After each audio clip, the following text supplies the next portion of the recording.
एक समय की बात है। एक सुंदर सा जंगल था जहाँ ढेर सारे पेड़ और जानवर रहते थे। उस जंगल में एक कौवा रहता था। वह कौवा बहुत ही चालाक था, लेकिन उसकी एक बुरी आदत थी। वह बहुत लालची था और हमेशा दूसरों से ज्यादा पाने की कोशिश करता था। जंगल में उड़ते हुए एक छोटे से तालाब के पास पहुंचा। वहां उसने पेड़ के नीचे एक बड़ा चमचमाता पनीर का टुकड़ा देखा।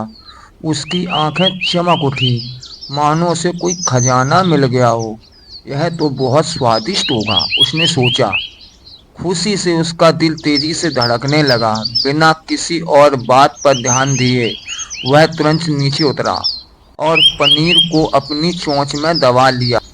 एक बूढ़ा समझदार तोता बैठा था। उसने कौवे को देखा और मुस्कुराते हुए कहा, ए कौवा, तुम्हारी चालाकी तो सब तारीफ करते हैं, पर तुम्हारी लालच तुम्हें मुश्किल में डाल सकती है। कौवा नाराज हो गया, तोते की बातों को अनसुना करते, बाबू तुम मुझसे जलते हो। देखो, मुझे यह पनीर मिला है और अब मैं इसे खाऊंगा। तुम बस देखते रहो।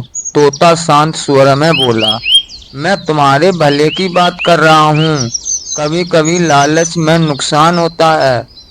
पर कौवा उसकी बात सुनने के मूड में नहीं था। उसने तोते की सलाह मजाक समझते हुए उड़ने की तैयारी की। तुम क्या जानो खाने का मजा, तोता बाबू, कौवा हंसते हुए बोला। इस पनीर को तालाब के पानी के साथ खाऊंगा, तब और स्वाद आएगा। कौवा तालाब के पास गया और पानी को अपनी चोंच से डुबोने लगा। तभी उसकी चोंच से पनीर का टुकड़ा छूट गया और पानी में बहने लगा। अरे ये क्या हो गया, कौवा चिल्लाया। उसने तालाब में पनीर को बहते हुए देखा और उसकी आंखें भर आईं।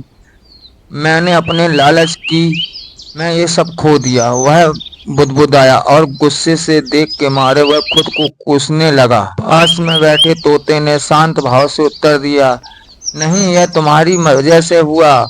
अगर तुम लालच काबू में रखते और सोच समझकर काम करते तो यह पनीर तुम्हारा होता।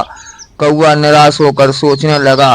कुछ देर बाद उसने सिर झुकाकर कहा, तोते बाबू, अब मुझे समझ आया कि तुम सही थी।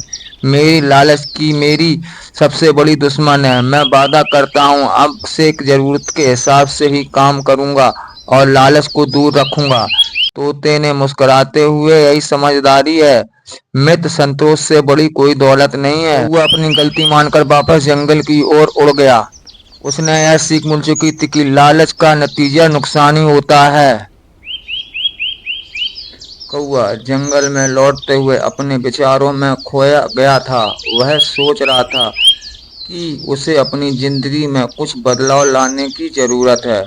उसने खुद से कहा, मैंने जो किया वह सही नहीं था। मुझे अपनी आदतें बदलनी होंगी। मुझे अपनी लालच को काबू में रखना होगा। मैं बार बार नुकसान उठाऊंगा। जंगल में प्रवेश करते ही वह एक बड़े बरगद के पेड़ के नीचे, यह वही पेड़ था जहां पर अक्सर बैठकर अपनी योजना बनाता था। लेकिन वह आज कुछ अलग महसूस कर रहा था। उसे समझ में आया था कि वह स्वार्थ और लालच के कारण ही कई बार मुसीबतों में फंसा था। कुछ समय पहले ही वह अन्य पक्षियों से सुनता आ रहा था कि जंगल में एक नई समस्या पैदा हो रही थी। शिकारियों ने जंगल में आकर कई पक्षियों और जानवरों को नुकसान पहुंचाया था। कौवा हमेशा इसी तरह खबरों से अनसुना कर देता था, क्योंकि वह हमेशा खुद के फायदे के बारे में ही सोचता था। पर आज कुछ अलग था। उसे यह महसूस हुआ कि अगर जंगल में कुछ बुरा होता तो उसका असर उसके जीवन पर ही पड़ेगा। तभी उसकी मुलाकात हुई एक पुराने समझदार हाथी से। हाथी के बड़े बड़े कान और लंबी सूंड देखकर कौवा डरने की बजाय उसकी ओर बढ़ा। नमस्ते हाथी भाई, कौवा बोला, आप ठीक तो हो? हाथी ने मुस्कुराते हुए जवाब दिया, हाँ मैं ठीक हूँ, लेकिन जंगल में कुछ बदलाव आ रहे हैं। शिकारियों का खतरा बढ़ गया है और हमें एकजुट होकर इसका सामना करना होगा। कौवा चौंका, क्या यह सच है? उसने कहा, लेकिन हम क्या कर सकते हैं? हम तो छोटे हैं, हमारे पास क्या ताकत है? हाथी ने उसे समझाया, तुम्हें यह समझने की जरूरत है कि ताकत केवल आकार में नहीं होती बल्कि एकजुटता में होती है। हम सभी पक्षी, जानवर और पेड़ एक साथ मिलकर इस समस्या का सामना करते हैं। कौवा इस बात से थोड़ा असहज हो गया क्योंकि उसने अपनी लालच और स्वार्थी स्वभाव के बारे में सोचने का मौका मिला। लेकिन अगर मैं अपनी लालच पर काबू नहीं पा सका तो क्या मैं सच में मदद में शामिल हो सकता हूँ? कौवा ने सोचा। वह कभी भी दूसरों की मदद करने का सोचता नहीं था। कौवा फिर हाथी से कहने लगा, लेकिन अगर हम सब मिलकर काम करें तो क्या हमारी समस्याओं का हल कर सकता है? हाथी ने गंभीरता से उत्तर दिया, समस्या के समाधान के लिए एकजुट होना बहुत जरूरी है। अगर तुम चाहो तो तुम्हारी मदद से हम ज्यादा ताकतवर हो सकते हैं। तुम्हारी चतुराई और तेजी से शिकारियों का सामना कर सकते हैं। कौवा ने थोड़ी देर सोचा, फिर कहा, ठीक है, मैं आपकी बात मानता हूँ। मैं अपनी चतुराई से जंगल के सभी जानवरों और पक्षियों को इकट्ठा करूंगा। हमें मिलकर इस खतरे का मुकाबला करना होगा। अब कौवा का दिल बदल चुका था। वह पहले से ऐसा लालची नहीं था, बल्कि वह अपनी चतुराई और उपयोग जंगल के हित में करना चाहता था। वह जंगल में उड़ते हुए सभी पक्षियों और जानवरों को इकट्ठा करने गया।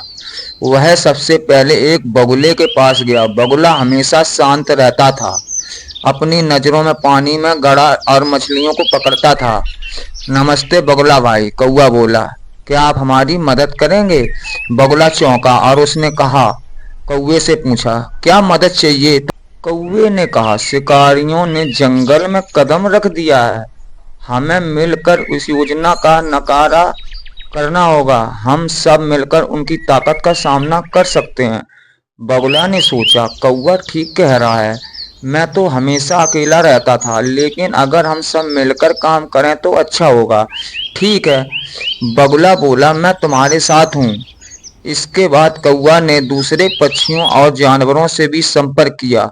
उसने देखा कि सभी इस बात पर डर रहा था, लेकिन अब बहुत समझ चुका था कि हर कुछ हो नहीं है, बल्कि एकजुट होकर शिकारियों से लड़ सकते हैं। कौवा ने सबको एक बड़ी बैठक में बुलाया। सभी जानवर, पक्षी और पेड़ इकट्ठा हुए और हमें एकजुट होकर इसका सामना करना होगा। हमें मिलकर काम करना होगा। हमें अपनी ताकत का सही उपयोग करना होगा। कौवे ने आवाज उठाई। तोता ने कहा, मैं अपनी समझदारी और एकता से काम लेता हूँ। सिर्फ शारीरिक ताकत से हम उन्हें नहीं हरा सकते। गेंदबाज बंदर ने कहा, मैं ऊंचाई से उनके खेमे और देख सकता हूँ। मैं वहां से उनकी हर गतिविधि पर नजर रखता हूँ। चिंता करने की कोई बात नहीं है। लोमड़ी ने कहा, मैं उन्हें चुपके से उनके रास्ते पर लाकर फंसा सकता हूँ। सभी ने अपनी योजना पर विचार किया। अब यह तय हो चुका था कि वह सब मिलकर शिकारियों का मुकाबला करेंगे।